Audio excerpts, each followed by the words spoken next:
What's up, guys? Tyler here. Welcome back to a brand new video, and this will be my DC Anime Universe retrospective. So as always, let's get into it. So I decided that I would do DC retrospectives on all the DC eras, starting from the 40s all the way to now, and I'll be doing these videos from now all the way till for the first week of April. So if you guys liked a lot of these DC retrospective videos I've been doing lately, then I think you guys are really gonna like the ones I have in store for you, because I have plans for a lot of stuff. So plans for a lot of these videos. So today we're gonna focus on the anime universe. So quick, I got the shirt a while back, so obviously of the Batman anime series. The back is blue, kind of like the cape. So and I also got this Batman Beyond hoodie. I got this, I think around September. So when I saw this at Box Lunch, I just couldn't pass it up because I barely see Batman Beyond merch as it is. So I figured, you know what? I'll pick this up. So it looks pretty cool. Although I do wish the logo was red, it's still pretty cool. It's Batman Beyond nonetheless. Got some villains on there. Some stuff on the side.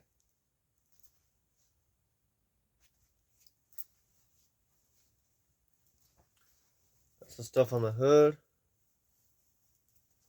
The Batarang. And it's dual side too, so that's pretty cool.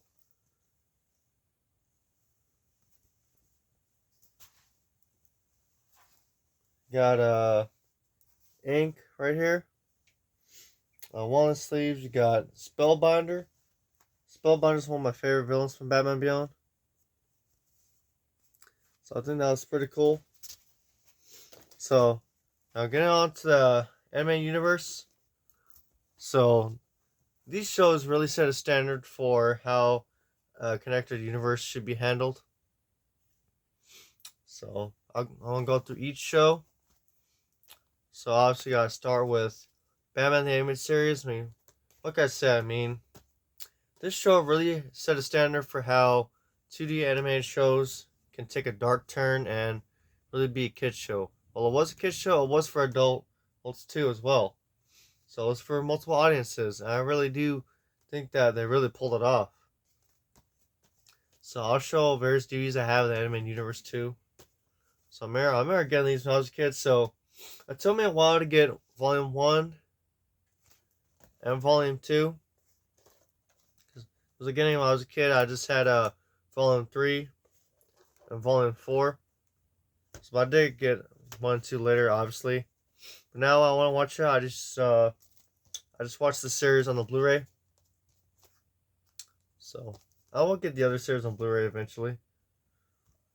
But I still have these because, these DVDs are part of my childhood, so I'm not letting them go anytime soon.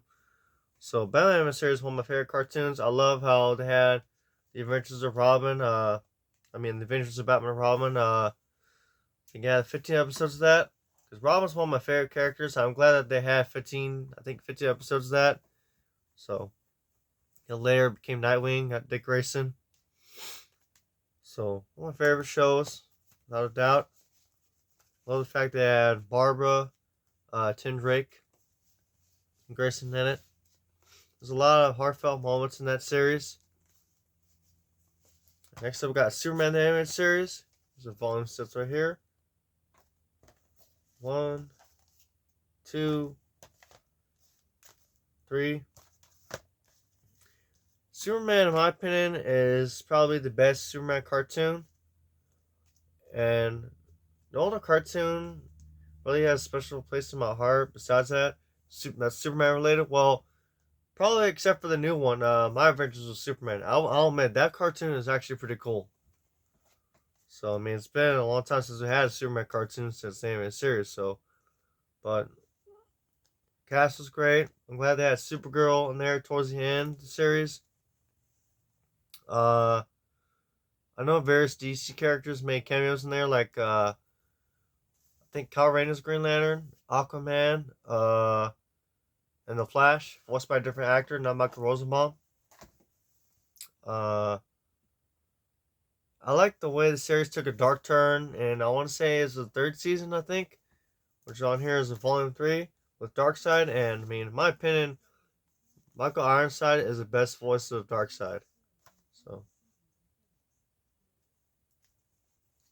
so next up we have Batman Beyond. I mean, this is another one of my favorite shows, and who would have thought a teenage Batman would have been a big hit? I mean, Terry McGinnis, in a way, he's basically Spider-Man. He's not Peter Parker, but in a way, he's basically Spider-Man because I mean, he's a 16-year-old, and he's Batman. So, but I do love the fact that they have Bruce alive for that. That Kevin Conroy come back as Batman. I mean, Bruce Wayne. So, excuse me. So, Batman Beyond in general is one of my favorite shows. Very underrated. So, I mean, you don't really see much merch of Batman Beyond, and I really do think he's underrated as a character, and I really do think we should get a Batman Beyond movie in the future. I really hope it's before 2040, or I don't know. I just want there to be a Batman Beyond movie to come out at least while I'm still alive. So next up we have Static Shock. It took Warner Bros. A while to put this show on DVD. So the season sets from Warner Archive. 1, 2, 3, 4. Guys know I got these the same time I got Zeta Project. So Static Shock I thought was an interesting show. Phil Lamar voicing Static Shock. Later you had Superman, Green Lantern, Justice League show up in there. I thought it was pretty cool. I really thought that the episode where they handled racism, I really thought that was pretty cool. Stuff like that you would never see today. So I really thought that was cool. That episode, in my opinion, was way ahead of its time. So I liked how they handled that. So, and Static in general is one of my favorite characters. Next up, we have Zeta Project, probably the most probably my least favorite DC animated series show. Season 1, Season 2. So this show, I really do think it was really going for straight up family friendly. Diedrich Bader voiced him, who we know voiced Batman Brave and the Bold later on.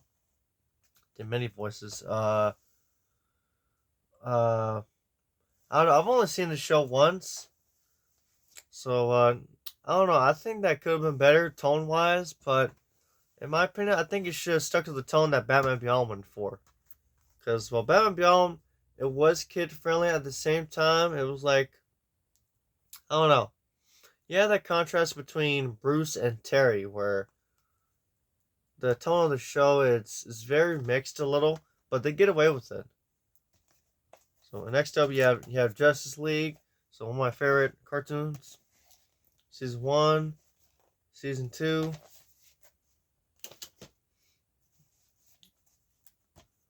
So and I really do think that Bruce Timm outdid himself when he did Justice League, and when he did the call episode in excuse me, what was it, Batman Beyond Season 3.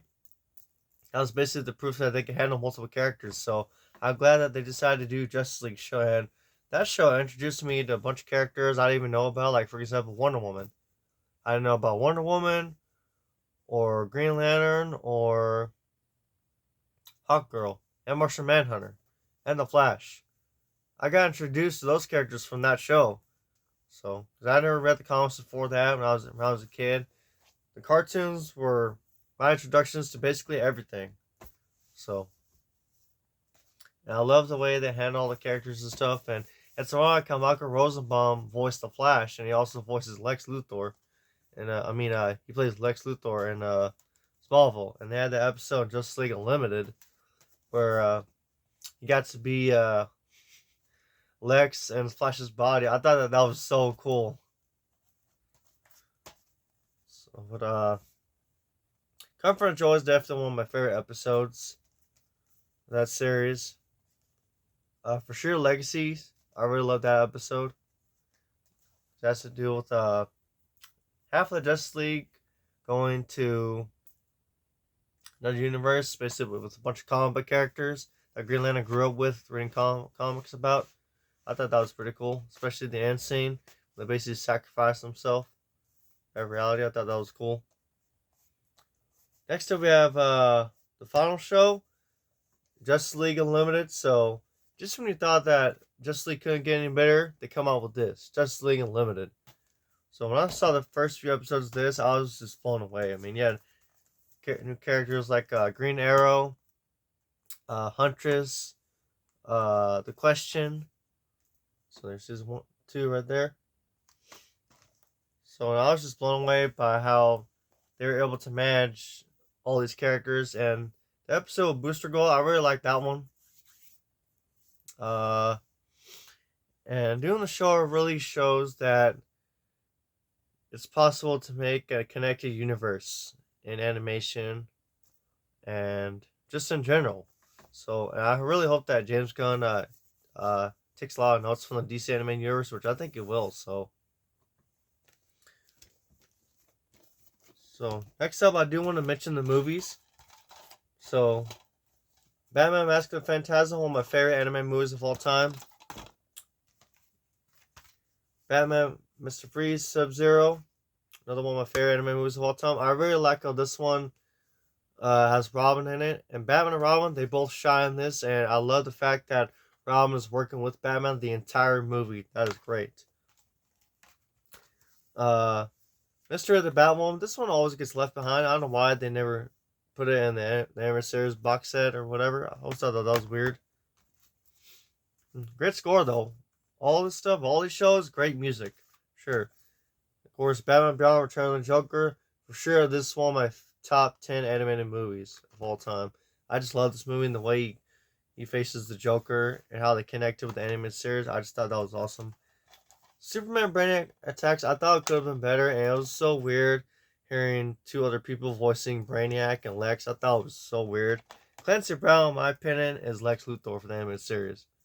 So, no doubt about that. But I do think it was pretty cool that they got Tim Daly back to voice Superman. Because you know that George Newborn replaced him for Justice League. Speaking of, here we had Justice League versus the Fatal Five. I thought the movie was interesting. I thought it was pretty cool.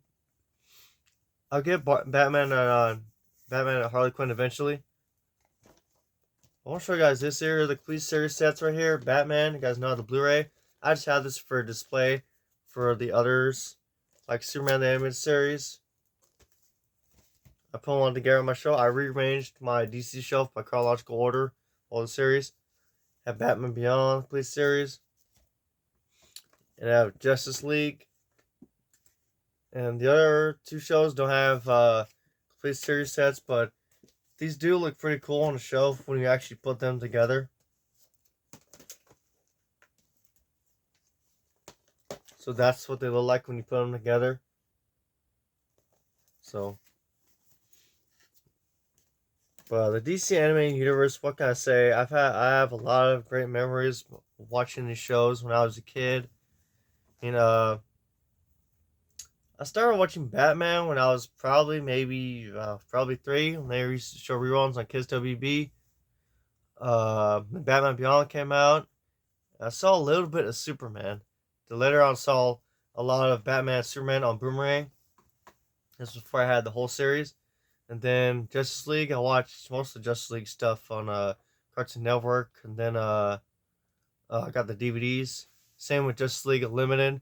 Static Shock, I only saw it on Cartoon Network. Never had it until I got on DVD a few years ago. Zeta Project, I never saw until I got the DVDs a few years ago. What can I say? The animated universe have really set a standard for how you should handle a comic book universe animation and in general. So, that's all for this video, guys. Thank you guys so much for watching. Make sure to leave a like, comment, subscribe. I'll see you guys in the next video. Later, guys.